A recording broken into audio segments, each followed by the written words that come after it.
ആയിരം പ്രേമാർദ്ര കാവ്യങ്ങളെന്തിനു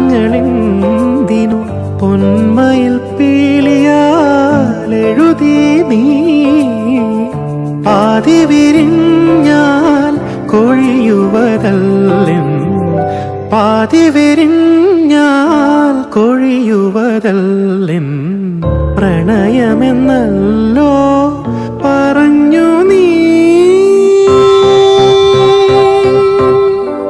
അന്നു നിൻ കാമിനിയായി ഞാൻ ഈശ്വരം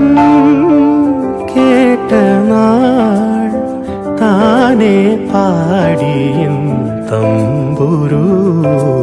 എന്റെ കിനാവിൻ